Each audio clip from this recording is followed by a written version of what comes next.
highlights. All right. Angela, I know you were popping on. Did you think I missed anything? Was there anything that we needed to cover? No, I think you got it all. All right. I think the one thing that we talked about is this idea of looking at harm reduction. We're not going to really go into that this time, but we're going to put it out there because we want you to think about it. And what we're thinking about really looking at is harm reduction at the time of a removal. When a child is removed from their birth parent home, what part that plays in their life traumatically. We're not going to do a lot of talking about that right now, but that certainly does put a focus to why we're looking at these education blasts and why we're looking at the mandated supporter training. So just real quick, so we know who's in the room, let's introduce ourselves. Heather, can I start with you? Because you're one of the people that I see on my screen. Sure. My name's Heather Wilkes. I'm the policy manager for Allies for Children. And I'm still part-time for Kids Voice because many of you know me from Kids Voice, where I spent the last 15 years. All right, welcome. Thank you. Tatiana? Hello, my name is Tatiana Williams. I am a youth advocate over at Quinn's Girls in the See the Best of Me department. All right, thank you for being here. Micah? Hi, everyone. I'm Micah Wright. I am a staff attorney and legal training coordinator for Kids Voice. Thank you, Micah, for being here. Kristen? Hi, I'm Kristen Flory. I'm also with Kids Voice. I supervise the North Regional team in our training program. Thank you, Kristen, for being here. Kelly? Good afternoon. I'm Kelly Burnett. I'm the peer engagement specialist, and I'm with Quinn's Girls. All right, thank you, Kelly, for being here. Demetra? Hi, I'm Demetra. I'm the Disability Justice Advocate at Abolitionist Law Center and Director of Programs at Right Pittsburgh. All right, thank you for being here. Welcome. Anna? Hi, I'm Anna Ettinger. I'm an assistant professor in the Department of Psychology at the University of Pittsburgh, and also work on the Pittsburgh study in the Department of Pediatrics on Child Youth Thriving. Thank you for being here. And then Dr. Kathy? Good afternoon. I'm Dr. Kathy Elliott, CEO of Quinn's Girls and the convener of the Black Girls Equity Alliance. Thank you for being here. Sarah? Hello, I'm Sarah Nevels. I'm the intake department at Quinn's Girls. All right, thank you, Sarah, for being here. Christine? I can't hear you. Christine, you're on mute. I'm sorry. I am muted. Good afternoon. I'm Dr. Christine White Taylor. I'm the education liaison at A Second Chance Incorporated and an inaugural supporter of Quinn's Girls. Welcome. Thank you for being here. Nona? Hi, my name is Nona Taylor, and I am the coordinator of the young adult programming at Quinn's Girls. All right. Thank you for being here. Kate? Hi, my name is Kate Axman. I work at Kids Voice. I see lots of us here, and I'm with the education team. All right. Thank you for being here. Welcome. Anne? And you're on mute too. Yeah, sorry, I'm late and muted. I'm Anne. I work at the Mon Valley Regional Office with CYF. All right, Anne, thank you for being here. I think I'm saying this right. Rayshawn?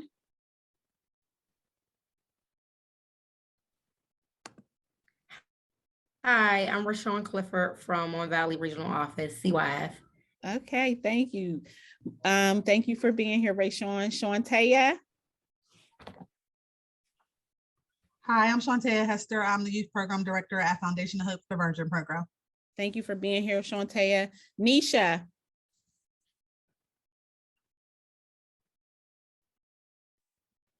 Okay. You talk Neoshi? Neoshi, I'm sorry. Neoshi. Thank you for correcting. That's okay. No problem. Hi, everyone. I'm Neoshi Jenkins, Community Outreach Education Department at Center for Victims. Great to have you here. Thank you. Corey? Hi, yes, my name is Corey Moreland. I am the advocate for See the Best of Me here at Quinn's Girls. All right, Corey, thank you for being here. And then Tamara Dixon is also one of the conveners that supports our work as well. Tamara?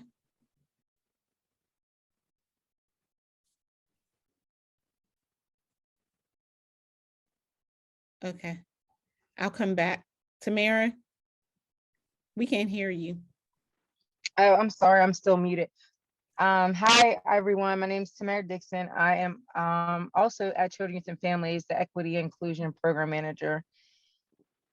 Okay. All right. And Caitlin? Hello, my name is Caitlin. I'm just an intern at the Mon Valley office for CYF. So we absolutely love interns. So you are more than just an intern. Welcome and thank you for being here. We She's never appreciate you. just an intern, and she's That's- also an intern in my unit. So it's definitely not just an intern. Absolutely. And then Hayden. Hi, yeah, I'm a caseworker at the CYF Mon Valley office.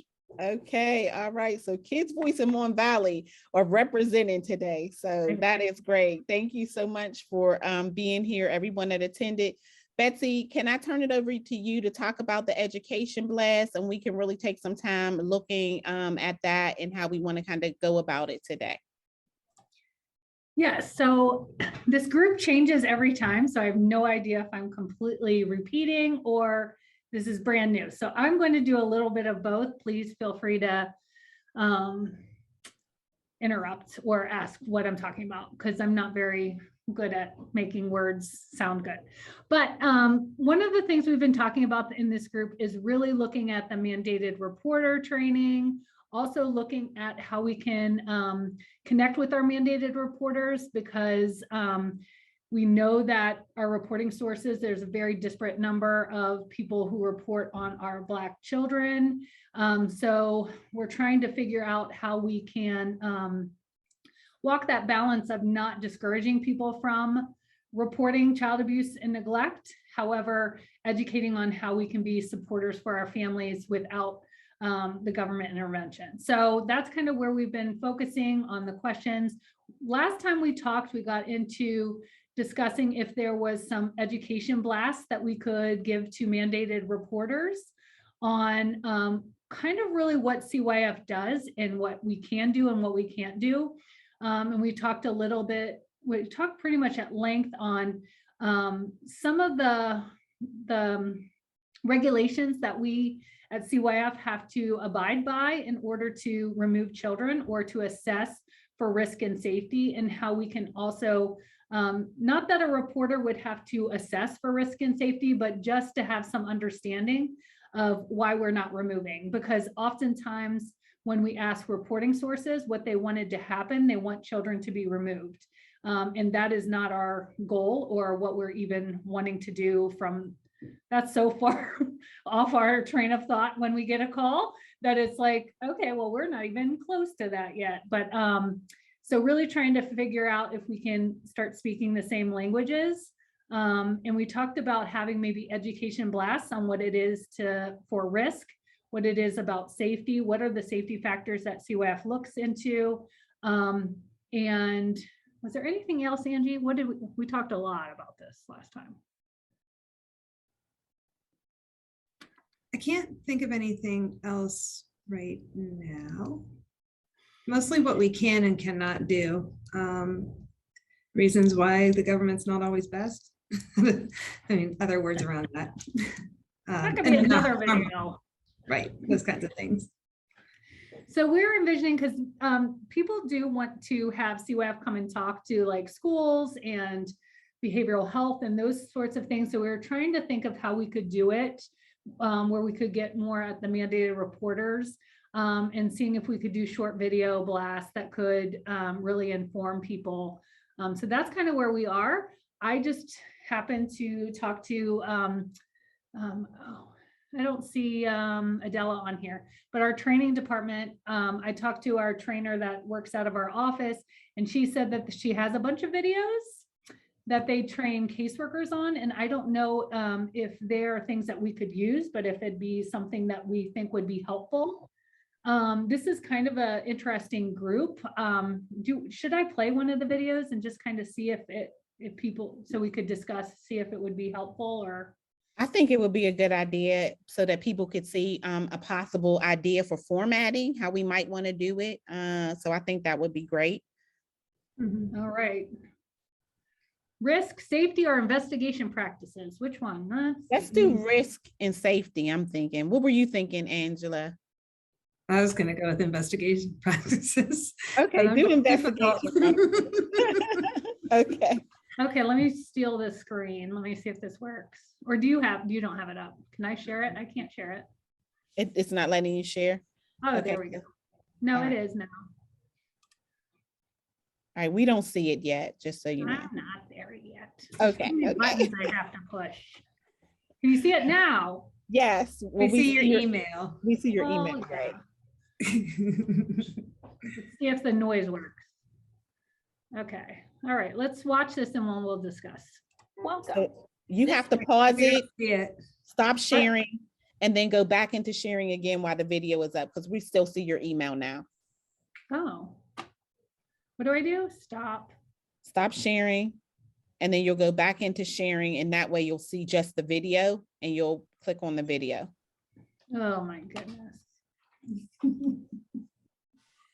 We're social workers. No, tech. I'm doing the same thing again. I think it's gonna do the same thing again. Yes? Yes. What am I doing wrong? Help me. Save me for myself. Do you see the video? Why don't Yeah. we stall and I'll try to bring it up. Okay, so I think it's really important for those people who weren't here. The reason why we targeted this particular topic for this particular group is that we realized that if we could do everything possible to preserve the integrity of the family, that was in the best interest of the child, that we really only wanted to remove children where there was an active safety threat, but we wanted to support families as much as possible and keeping children in the home.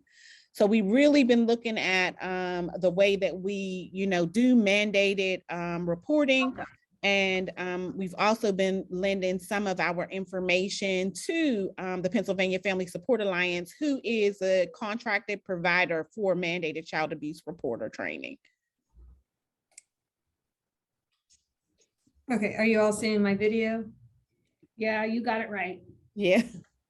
Well, let's see. I didn't play it yet. This video will provide a review of the components of Allegheny County's investigative practices up to and including juvenile court involvement or closure.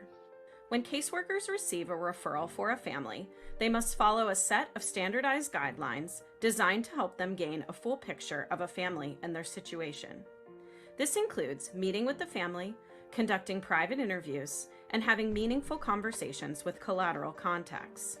They will begin to team with their supervisor to determine how risk factors impact the children in the family and whether safety threats are active. When a referral is made about any family, it comes through the call screening department of the intake office. Referrals that are accepted are sent to the appropriate office for investigation. At this point, the caseworker and supervisor will discuss the referral and conduct some preliminary research to find any available information about the family, including contacting the reporting source for additional information. The caseworker will then contact the child's caregivers to inform them of the referral. Next, they will interview those involved with the referral. They start by interviewing the child who is the subject of the referral and all other children who live in the household. They also interview the non-offending caregiver, the alleged perpetrator, and finally have a closing conversation about the interviews with the caregivers. During this time, they also seek input from professionals who have firsthand information about the allegations or circumstances that brought the child to the attention of CYF. The interviews are designed to gather information about the allegations as well as gain insight into family functioning, roles, and structure. When conducting interviews at the family home, a caseworker must assess the home itself for physical safety, consider any environmental hazards, assess for adequate available food, and assess for functional utilities. Caseworkers also request written permission from the caregivers to obtain relevant medical, educational, and mental health information about each child, as well as other services the caregivers or family receives. Caseworkers and their supervisors process and discuss all information through the risk and safety framework during the investigation process. Once all information has been processed, the agency decides whether a safe case closure is possible or whether there is a need for ongoing intervention with the family. When an ongoing intervention is needed and the caseworker and supervisor believe that a situation is unsafe for a child, they must convene a case staffing.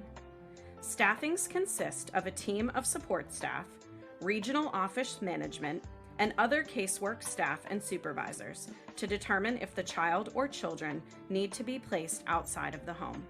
All active safety threats, the family's response to those threats, and high-risk factors should be considered along with any alternatives to placement. If the decision is made that the children are unsafe and in need of removal, the caseworker or supervisor will apply for an emergency custody authorization. If granted, the caseworker and a team of support staff will start looking for placement, ideally with someone that the child knows and trusts. This is called the family finding process. We hope this brief overview of the process of investigative practices was helpful. For additional information, please review the Child Protective Services Law and Allegheny County's Investigative Practices Manual. Thanks for watching.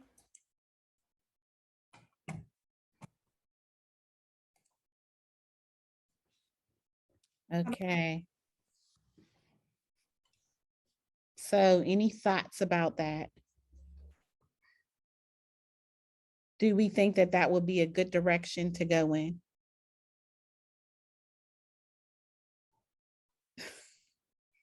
Heather, what are you thinking? Yay or no? And please be honest. Please be very transparent and honest. Did you feel like when we're thinking about family, community, is this the, are we on track with this? Do we want to use the cartoons, or maybe these too boring? Do we not want to use the cartoons? What's the thought process around it? Well, I mean, I think that it's very easy to follow, that it's informative, especially to, families in the community. I'm thinking schools, because schools often, say, well, I found a child line and, these kids are still at home. And so they don't really understand the process. So I don't know. I think it was helpful. As far as other professionals, I think it's a great basis, but I think with other professionals need something a little bit more in depth, but I think it's a great start, but for the community and families, I think it's good. Okay. So this is just one idea. We are, still exploring. For me, what I was hoping to have is something that would be a little bit more scenario based, with actual real families, maybe acting out what might happen. That's what I was thinking. But I think that we could be very diverse in the way that we did these. This is what we already had, they were already made. They're certainly great. I'm interested in hearing from other people in the group. Hayden, what are your thoughts around it? What did you think? So being a caseworker, that summarizes it very well. In terms of actual informing decisions on equity, I don't know, that I think we need a more concrete example with some context. I think that would add to being able to make a good informed decision as to whether or not that would be sufficient to kind of distribute. Okay. Good. Because we did start meeting with some of the schools in the Mon Valley area with through Sam Murphy. And I don't know, I think if Betsy, correct me if I'm wrong, it seemed like one thing they really wanted was a contact, somebody who they could call and ask questions. I know I have friends who are teachers and they will call and ask me, I'm thinking that this is something that's reportable, but I'm a little on the fence, and, sort of talk them through some of the policy and stuff. And then they go away feeling, and actually that friend doesn't call me anymore because she's just got a really good, solid understanding. And she's the go-to person now at her school for that. But I think, what I was getting is that, you know, people having a need to like just know who to reach out to if they have questions, if they're feeling uneasy about jumping right to making a report. I think that's an excellent point. My very first child line, I was actually in the school, and Barb Moore was a supervisor at Central at the time. And this was, it was like 25 years ago. We didn't even have, you know, cell phones or any of that stuff then. And I reached out to her and asked her, am I doing this right? It was my first one. I was really young. I didn't know what I was doing. And she definitely provided the information, was able to walk me through everything that was going on. So I hear what you're saying. Even if they're not lucky enough to have a Bart Moore or an Ann Cox, do you think that there might be some type of a checklist or something that might work that people could have? I think what are other thoughts about that in the group? Kate, were you going to say something? Are you talking about me? Yes. You know, I was just thinking, just in terms of schools, maybe the person in the school, at least to be reaching out to, is the social worker or the counselor, and maybe we should be focusing on making sure they, which they probably do, know exactly how this process works, so that people within the buildings reach out to them. Right. Yeah, we're finding they don't. Yeah, we have such a high turnover of the turnover social workers. So I've been working in the Clarendon community for about 6 years now. And I think I've gone through 4 social workers. And just when like that social worker gets it and she's the go-to person, it's someone different. And so then we have to start over. So it's like, how do we do this where it's not, nothing's going to take away the Ann Cox or the Barb Moore or the personal context, but like, how can we do a more systematic to where we can get that information, connect people to their, I mean, we tried to do that with the schools and it kind of dwindled out. Like we invited all the schools in the Mon Valley, and I think McKeesport was the only schools that showed up. And it was labor intensive and didn't continue. So it's like, that didn't work. We need to try something different. And I don't really know what that is. We were thinking if we had like a bunch of educational, so if people reach out, we could send these blasts out. But I think there also needs to be like discussions, you know? I don't know, has like principals, maybe principals, assistant principals, and also social workers be trained on, you know, how to make a report? Because I know sometimes the social workers do leave, but the principals tend to stay a little longer. So I don't know if that would possibly be an option. So I think the challenge is they definitely know how to make the report. The question is, you know, are we over reporting, and are some things, and I think that the questions we came up, is this cultural? Is this poverty? You know, is this something that you can mitigate through resources that you already have within your reach or within the community, so that the report doesn't have to be made, is kind of what we were exploring. So how do we really help them understand? And I keep picking on this particular one, but one of the things that came through was this whole idea about a child being up all night playing video games. And to me, that's just really disturbing. Tamara puts in the chat, she says, I believe having multiple ways to cross communication, a tip sheet, checklist, phone line for Q&A, and whole town halls that or stand-in times and days. I love it. I think that's great. And I think that is something that is doable here. I think the other question, and I'll ask Betsy and Angie to weigh in on this, was around what were the areas that we felt like we should do these education blasts around first, right? Yeah. Well, I think because this group really wanted to enhance the mandated reporters, and not have people report, but like to pause. And that's where the questions came in. I think these other videos are good, but is there a video in regard to, like, I think a little bit what Hayden was getting at, like, why is this report, like, what with our 5 questions and those sorts of things, is that a video that we could really get across?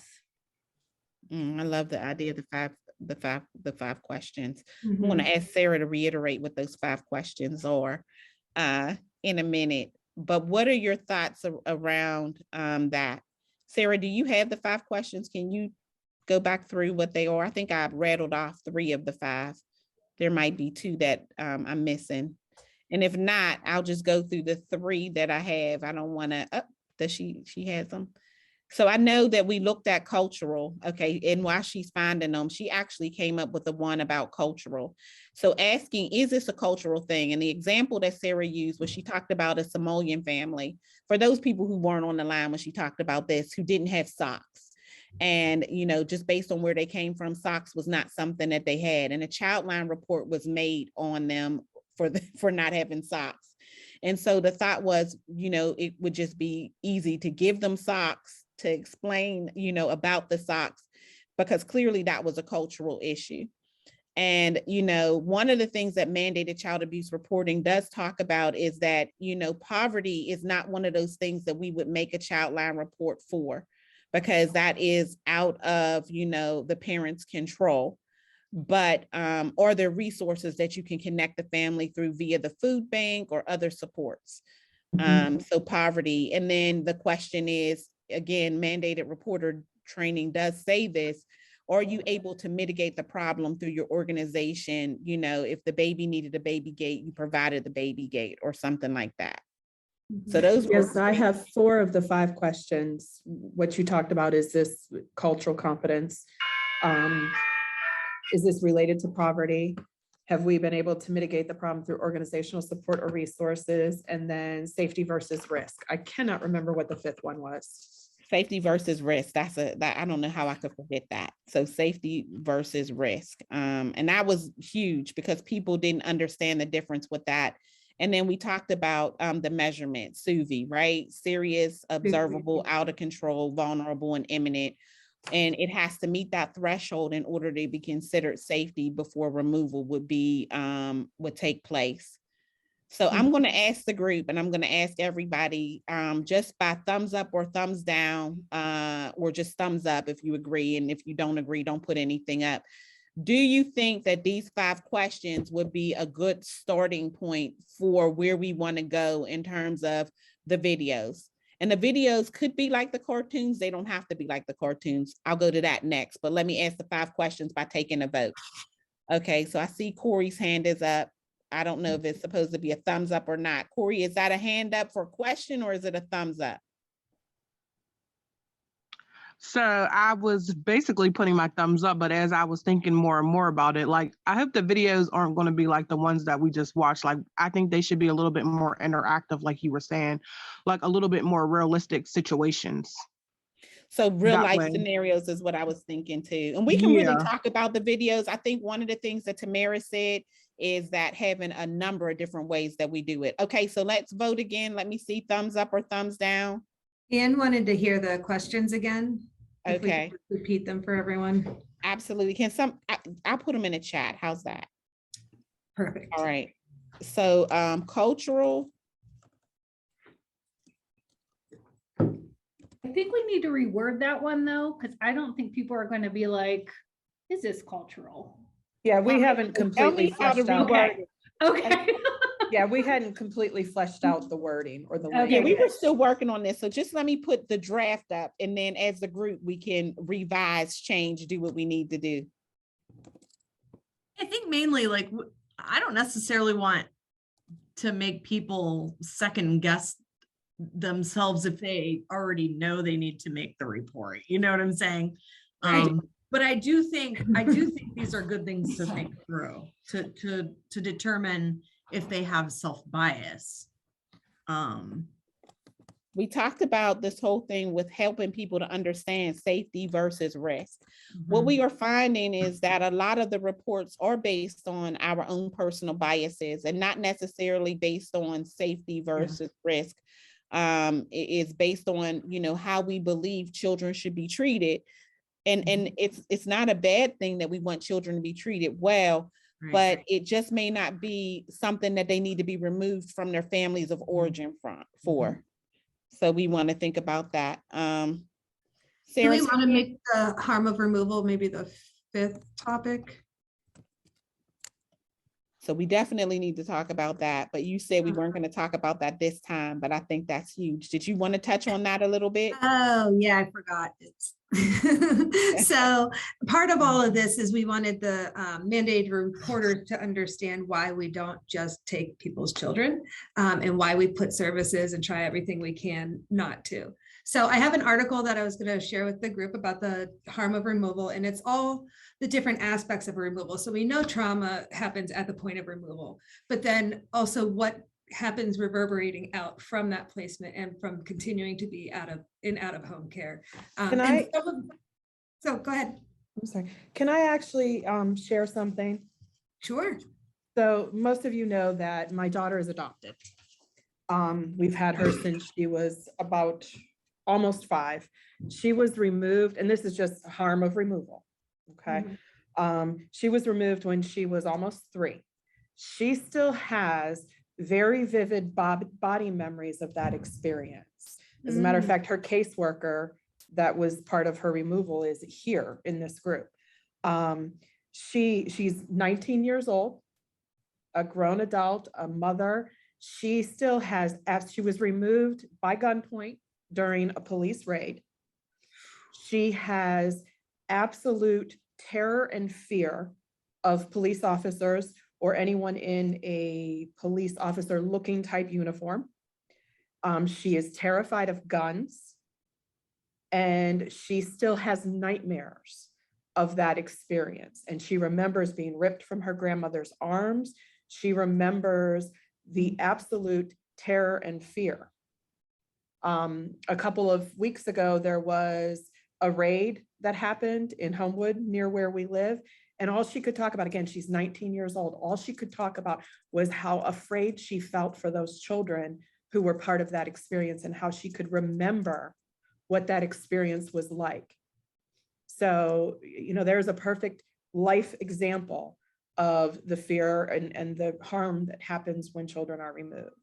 And there was, yes, she needed to be removed, but there was a whole different way that could have been done so that it didn't reverberate these, this trauma and these experiences throughout her entire life. Absolutely. Thank you for sharing. I really appreciate that. Absolutely. Thank you for sharing. I think that definitely puts it in perspective for us. And so, really looking at that. And I think that when people make reports a lot of times, and not those reports, like you said, and we never want people to second guess when a child is in danger and a report needs to be made. But we do want them to make sure that they are adding as much information as possible to support the process in the report.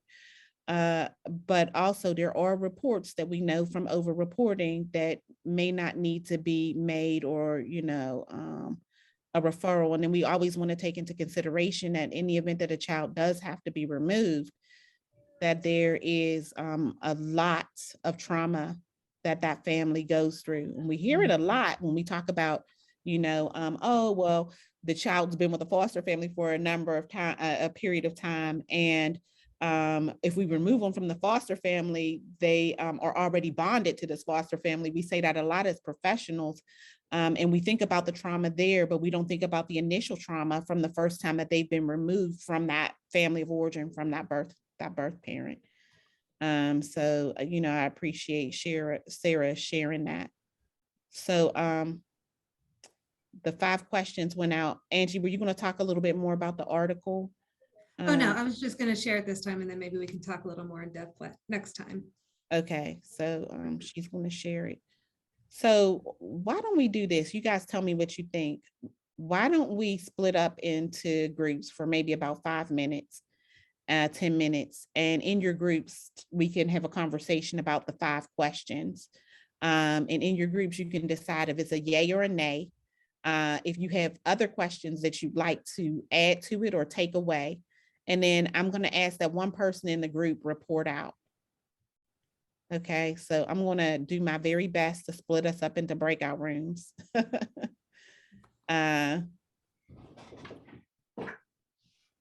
on, And- I can assist. I can do it. How many? Ooh, thank you, Dr. Kathy, because she knows this is How many do not you my want? area of expertise. So we could just randomly put in people in maybe groups of 3 or 4. So you'll need about 6. How many people's on here? Yeah, let's do 6, 3 or 4. And we're going to take 5 minutes to talk about the questions. Take a picture of the chat if you can, because I don't know if you'll be able to see it once you go into the breakout room. And we'll look at those questions in your group and vote. Have someone report out if it's a yay or a nay. And add, if you be solution oriented, if you don't like those, talk about what we need to have in there. Bye.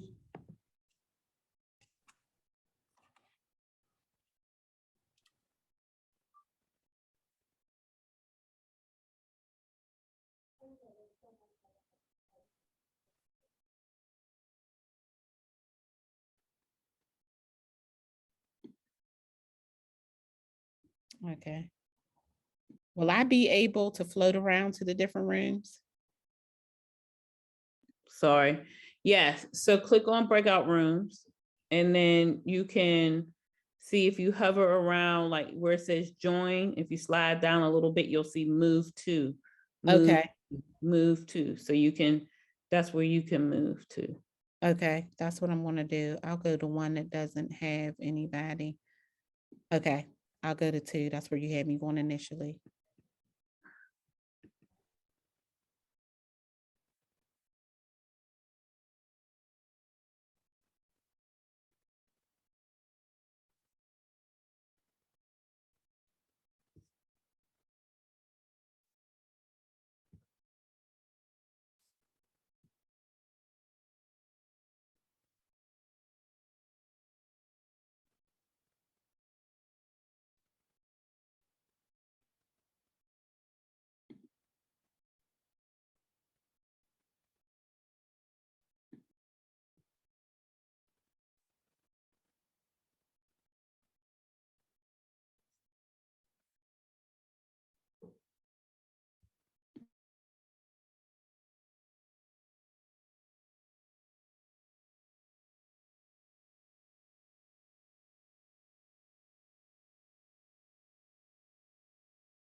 About the decisions that they're making. All right, thanks for sharing that. And then we have group number 3.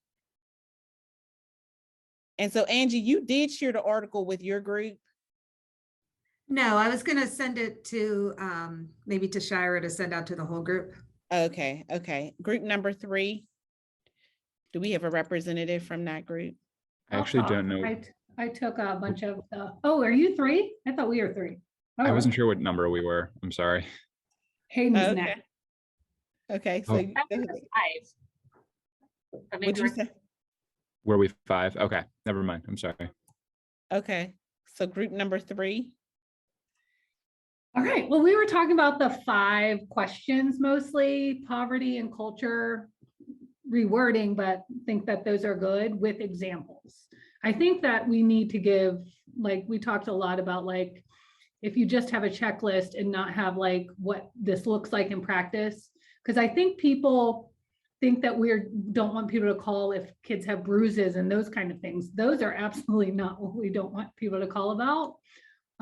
It's the grandma or the kid has bed bugs and mom knows and is taking care of it. Well, then why are we called? I think we talked a little bit about safety and risk, getting into more of like it'd be maybe a good video, but that's not one of the 5 questions, right? No, it was. Oh, it was. Mhm. That one's kind of a tricky one because it gets into the investigation, but we talked about like, could you talk about it in terms of mitigating the circumstances that needed the call? And we did talk about some other kind of potential questions, like what needs to change or what do you want to happen to try and get at what is actually the allegation? Because sometimes I don't know about you, other people at CYF, like, I don't even know what people are calling, what they're saying, because it's just like, this family has tall grass. Are you saying it's a deplorable house? Are you saying, I don't even know what you're saying. So like, what are you wanting to happen? What change needs to happen? Might get people to start thinking to be better at pinpointing, because if Hayden gets, hey, they have tall grass, he goes out there and he's like, yeah, it's tall, so what? I'm out of here. When it could have been actual concern, like, it doesn't look like people have been there for like 5 months. I like during COVID, I haven't seen the kids playing at all. They might be at auntie's, but like, there could have actually been a legitimate concern, but like tall grass didn't really give us much to go on. So I think it all is about the explanations. So that's kind of where we landed. Okay, so that goes back to the piece about documentation and being thorough in your reports when you're documenting. And so I, highlight that the burden of investigation is not on the reporter. However, you can provide information that helps support the report. So I think that's good. So that might be something that would be added in the video too, to kind of lead with that or around that. Okay, great. So far, I haven't heard anyone say that they don't like the questions, but people have added, we needed to add data to it, concrete examples, and we need to document a little bit better than what we've documented so far is what I'm hearing from the group. Okay, so number 4, who was in group 4?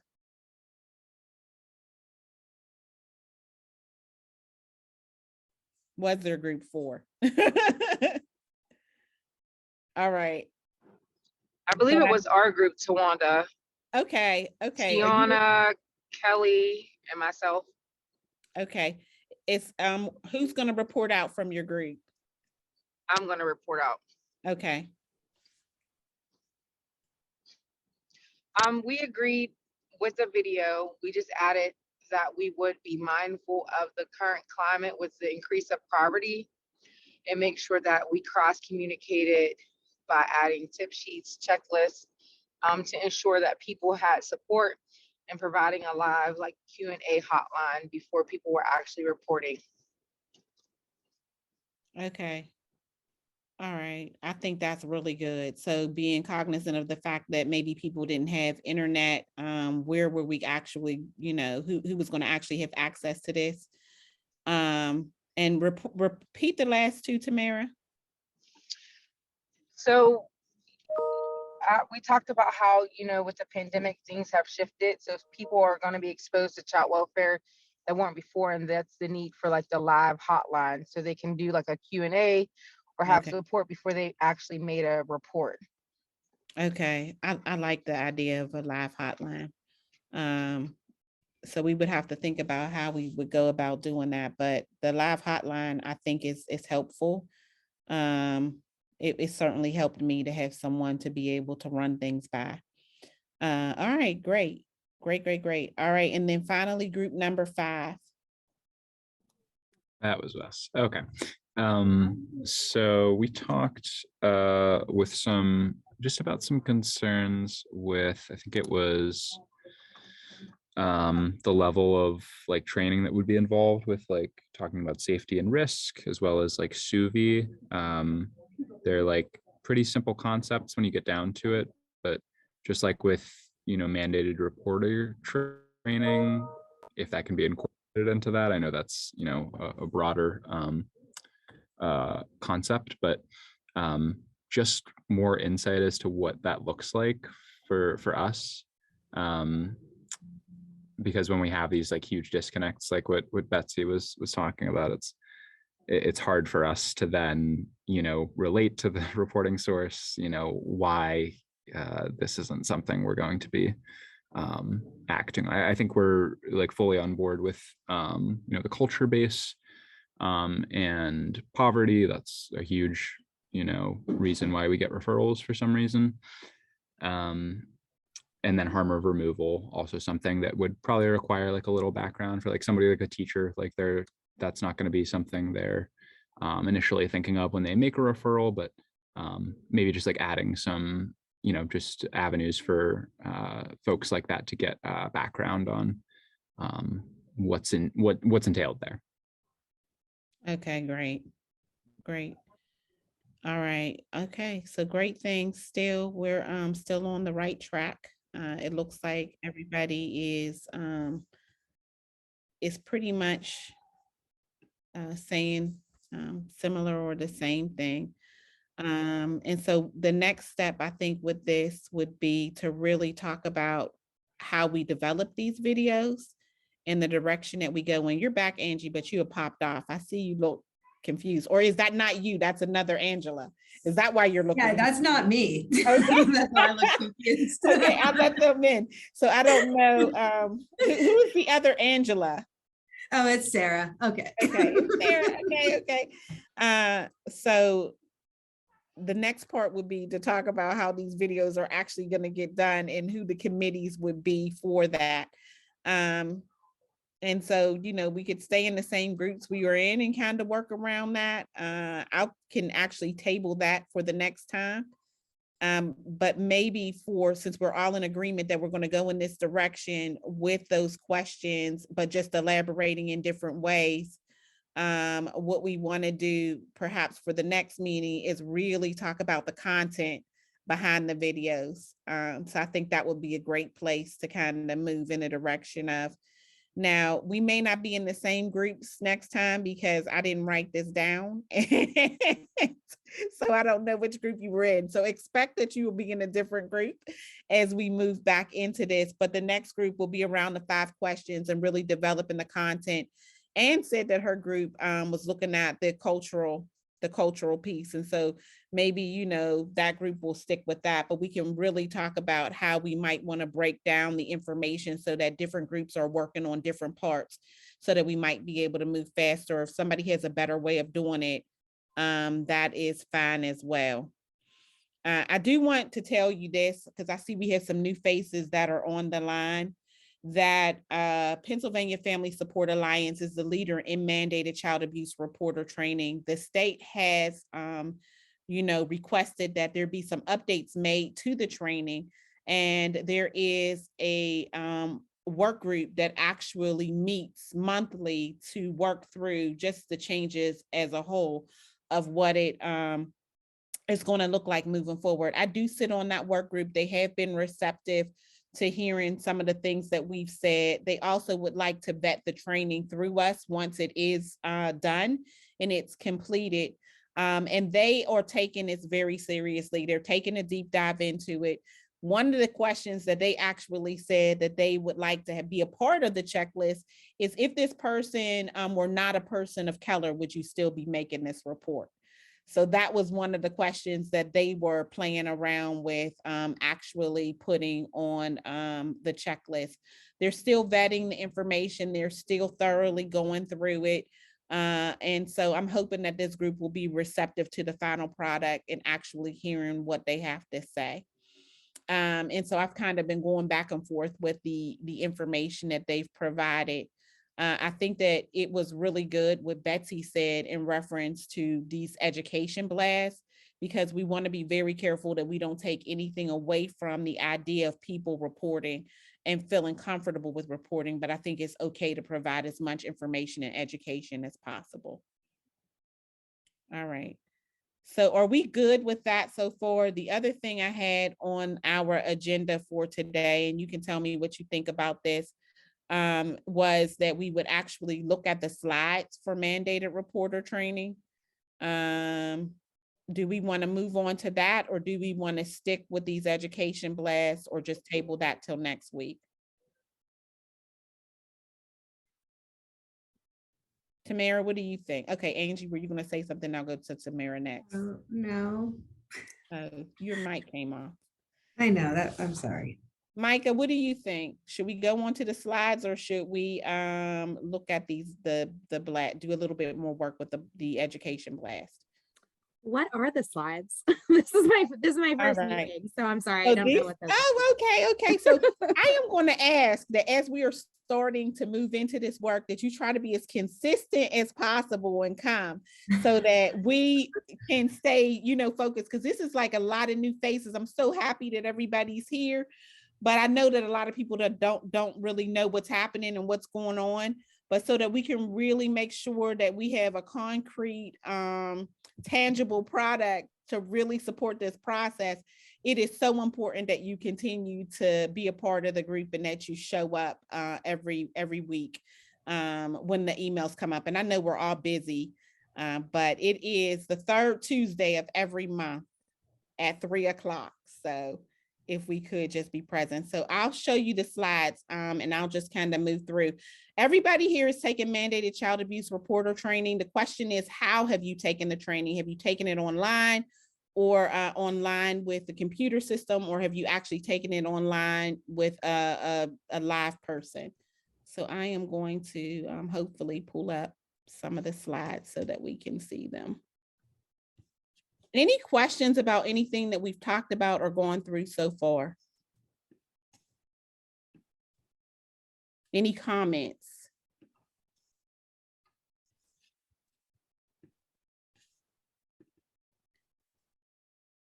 All right, and we dove right into this at the last meeting. We talked about the reporting part, and I think where we stopped off at, we were looking at the goals. And I'm going to ask if you have a comment about this, that you put it in the chat, and we are recording this session too, so we will have what you said. But I'm just going to do a quick review. This was the last time that we had kind of started with this. This is where we stopped.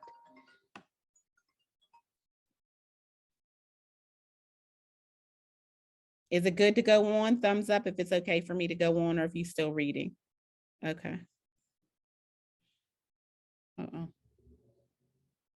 So these are just the objectives.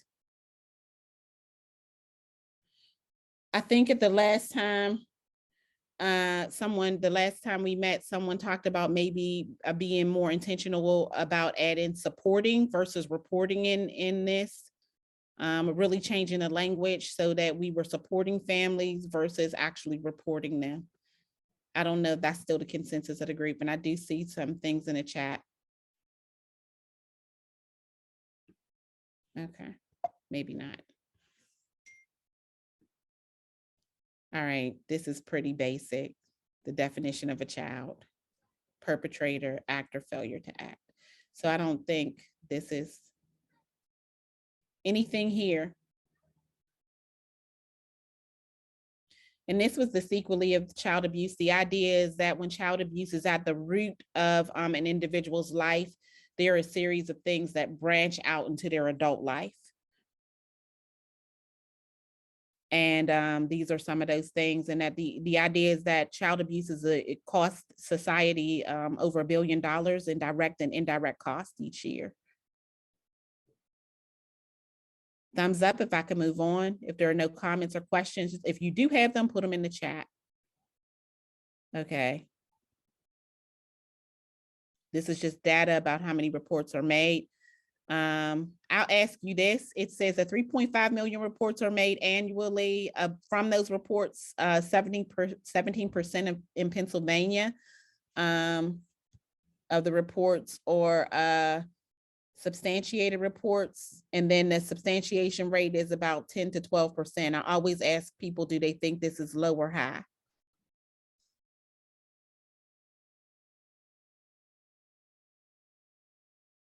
Go ahead, Angie. What were you going to say?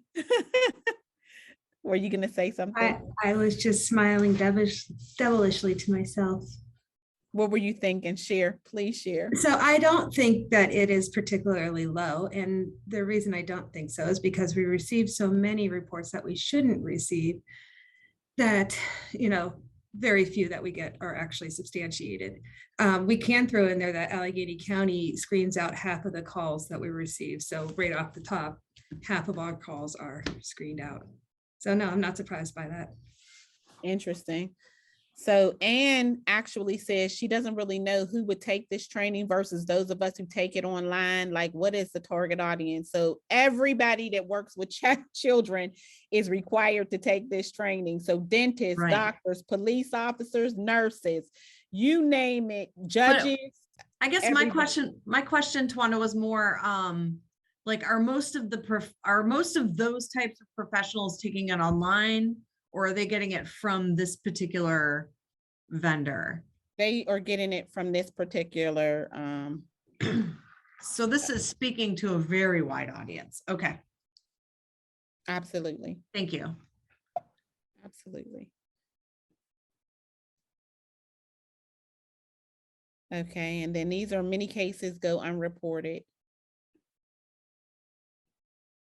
And these are some of the reasons why. And I can see in my screen, Micah, Angie, and Hayden.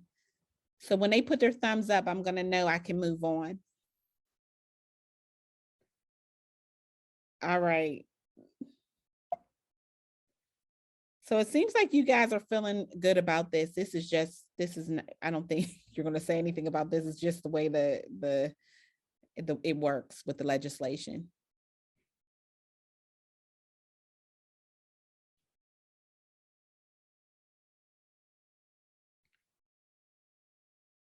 I'm in the BGEA right now. Okay. Thumbs up, or can I go? All right.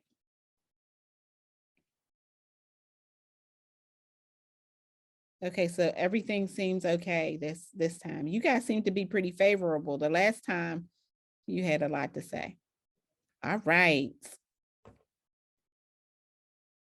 Is there any more of an explanation that you think needs to go here? This is GPS, and this, you know, most of the reports that come in are GPS. Those are those reports that the school is making. This might be truancy. When we're talking about child abuse, we're talking about, you know, injury, bodily injury, sexual abuse, things like that. Would it be helpful, Tawanda, like in our blast that we're talking about the general GPSs? Because I think the CPSs are not really the ones that we have a concern about, but like it's more in depth about the general protective services. Right. Anne is saying it would be helpful to hear the conversation that goes with the slides.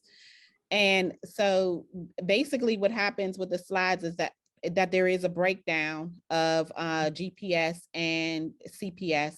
Yeah. And one of the things they said is that when a GPS report is made, that there are cases where it can be opened up. Once the report is opened up, they start to investigate. There may be things that they find that are CPS related.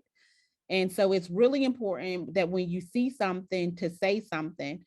Now, depending on, and this is where the area may be that they may really start to do a deeper dive. What are those things that may look like GPS things that you would want to report?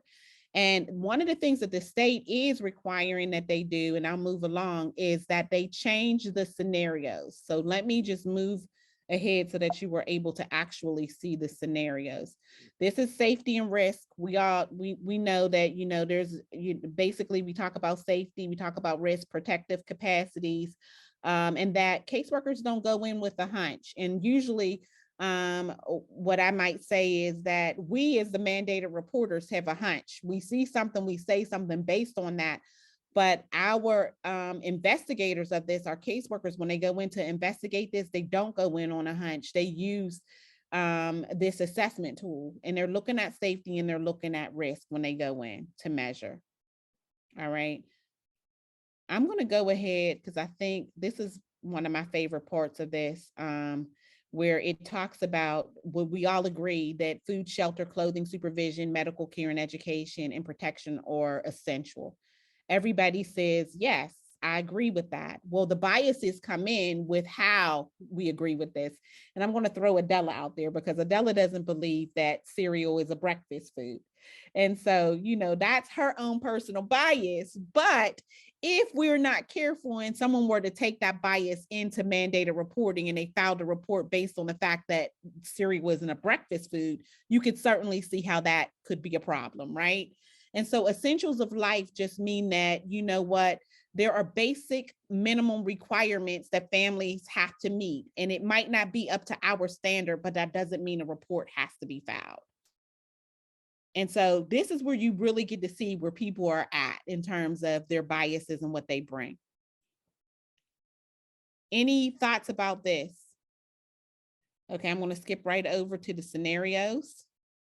Okay, I'll let you read the scenario and tell me what you think from this one. And then I think we'll stop and we'll really have a discussion about this. So Lori has 6 children, ages 16, 14, 13, and 11, and a set of twins who are 4 years old. Lori and the children live in a home with broken windows, which is often without heat. The younger children are always begging for food, and the older children are hardly ever around. The older children all have truancy issues, and it's rumored that the 13-year-old is drinking and smoking. So the question would be, is this GPS, CPS? Would you call this in? And that would be the question. Is there anything here that we see that we would, you know, in reference to the scenario?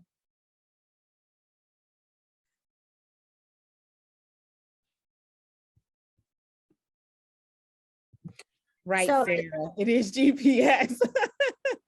Well, the school will call in the truancy part. Right. And I guess when they go out to do like a welfare check, they'll notice that the windows are broken and there is no heat. And I guess honestly, it depends on the time of the year. So if it's winter out, then it could be a big issue. Right. So I think what I was looking at too, is there anything in particular that we would change? Do you feel like the scenario is biased in any way? What are our thoughts? And I'll stop sharing. I'll stop there just to kind of have a discussion. I don't see anything biased about the scenario. I mean, I think it could be a typical call type of scenario. Okay. So I agree. I don't see anything biased, but I guess what my thought is it says, you know, the slide asks the question, what would you do? Well, who am I in this scenario? I guess is how I want to look at it. Am I someone who, am I a school social worker who can do a home visit and maybe provide gift cards? You're a mandated reporter. So everybody on the call right now is a mandated reporter. And so we're all required to report if we see something. So you're just operating through the guise of a mandated reporter. A social worker, yes, you know, you might be able to do a little bit more, but you know, are a mandated reporter nonetheless. Well, I guess I was just trying to look at it through the lens of what we were discussing about trying to think through, you know, those 5 questions. And I feel like poverty could certainly, it's not a ton of information that we get, but I feel like poverty certainly probably is playing a role in that scenario. So if we are looking at what can be done as far as what we can do as mandated reporters to try to mitigate some of that, I guess that's kind of what I was thinking of. Right. What is the rest of the group thinking? Angie, you look like you were going to say something when you saw the scenario. I'm just wondering, and do you think the scenarios are leading in any way? That scenario. We're definitely leading, because first we talk about all the kids she has, and then there's broken windows and there's never heat, but we haven't talked about what she has done to mitigate there not being any heat. And so, yes, I do think it's very biased. It's very classist.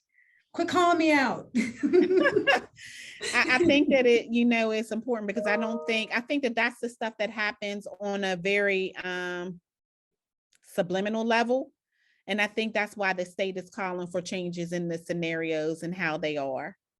right? And so I think that's also what Micah, you were trying to say, is that there's not enough information when you're making the reports, which may lend itself to people over reporting or making reports just based on limited information because of that.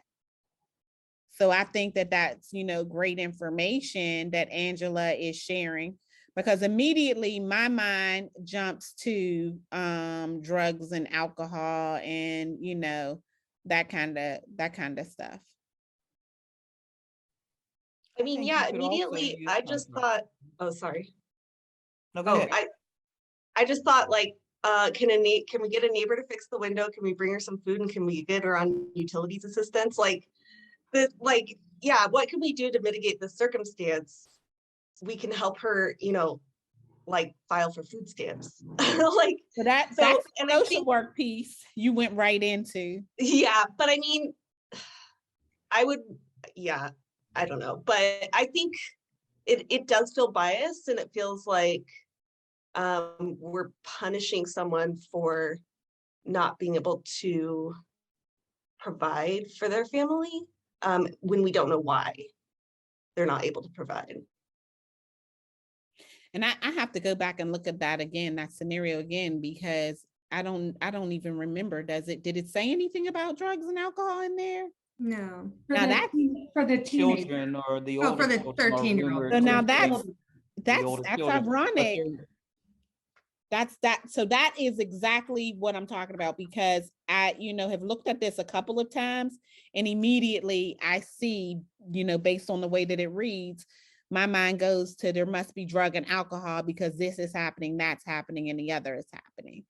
Well, I think too that this would be a great tool to use when we're talking about training mandated reporters on what not to do in terms of when you're looking at something like this, because it's not a full picture. And so we're going to educate them. And so of course we want to give them examples of what we're looking for or what they should be looking for, but also to counter that, something that is oftentimes it's kind of weighted. And so, you're looking at that and it may not be what it looks like on the surface. And so I think people need to see that or to understand that when we're talking about calling in, because anybody looking on this on the surface would be calling it in. Absolutely. I wonder if this one is not, so I'm going to have an unpopular opinion. These are not the calls that irritate my soul, because this person at least they know there's more than this one child that has truancy. They know that there's some household, they tie it to heat. This is not to me an example of one that I'd want to, yes, it is. If I was the school social worker, I would know probably a lot more and I could do it. But this referral doesn't make me mad. Maybe like I would, depending on who it was, like, is it someone who's been working with the family for 6 months and it's like, that's all you got? Like, but this one doesn't. Because we get ones where it's just like, mom has all these kids and he doesn't work. Yeah. Well, what does that mean? Like, is it not work ever? Is she refusing to do it? Does she have a plan? Like, so this one to me is kind of just like, yeah, you call, but you could do better if you were a social worker, but that's not the mandated reporter's role. Right. The role of the mandated reporter is that if they see something, if they say something, but I certainly understand where Angela was going, because for as often as I looked at this, my mind always went to drugs and alcohol on the parents' part. That's why I said, let me go back and look at this. Why was I thinking that this was the case, right? But this is one of the areas that the state is requiring that we that is looked at. And so maybe when they're doing this, they're going to add more information to it. Maybe they'll talk about whether or not poverty, but I'm interested. Did anybody else look at it as deeply as Angela did, or we just kind of guided in a certain direction? Kristen, were you going to say something?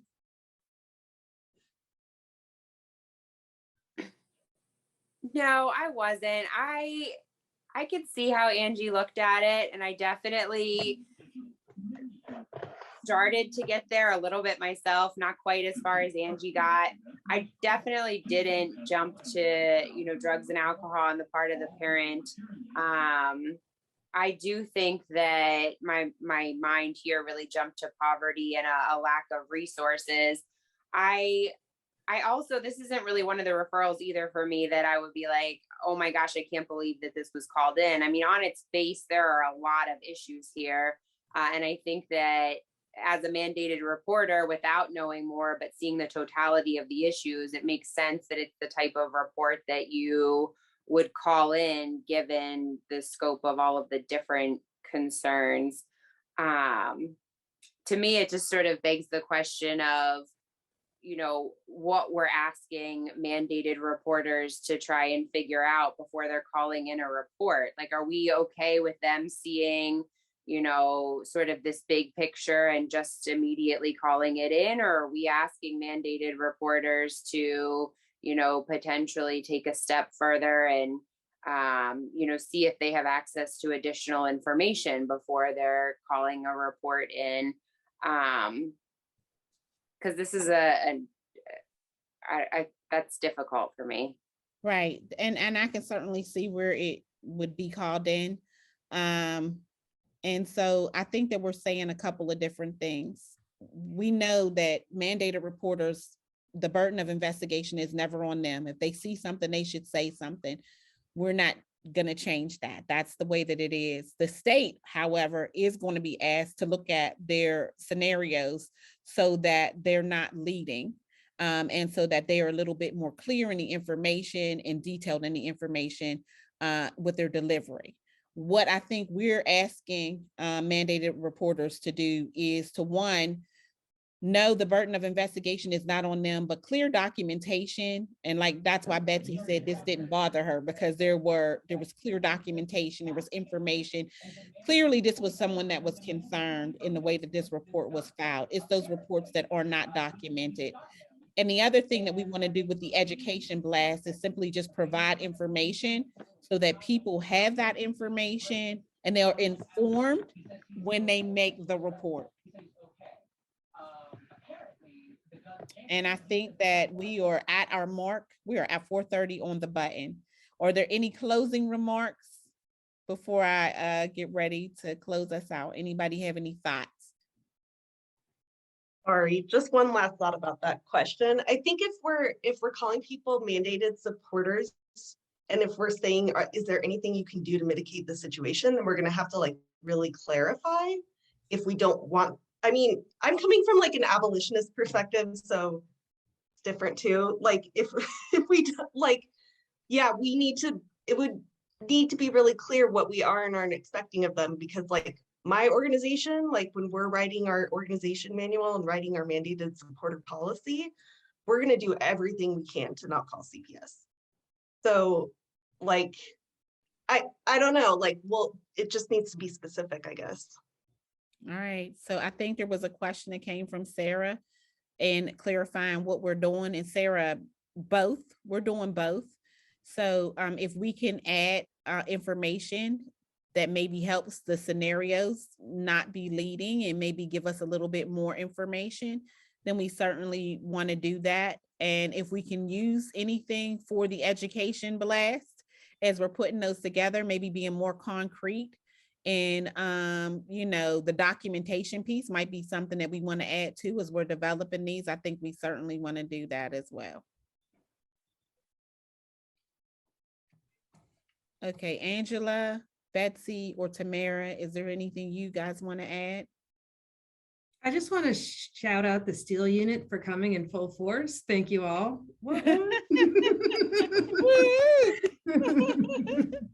All right, good. Well, I would like to add that you might use the same scenario when you're thinking about the education blast on poverty, because most people look at this as an issue of poverty, and so you can develop some questions around this type of scenario. What else would they want to look at, or what other information do you think they would need in order to call in on something like this, or to not call in and to maybe refer it somewhere else.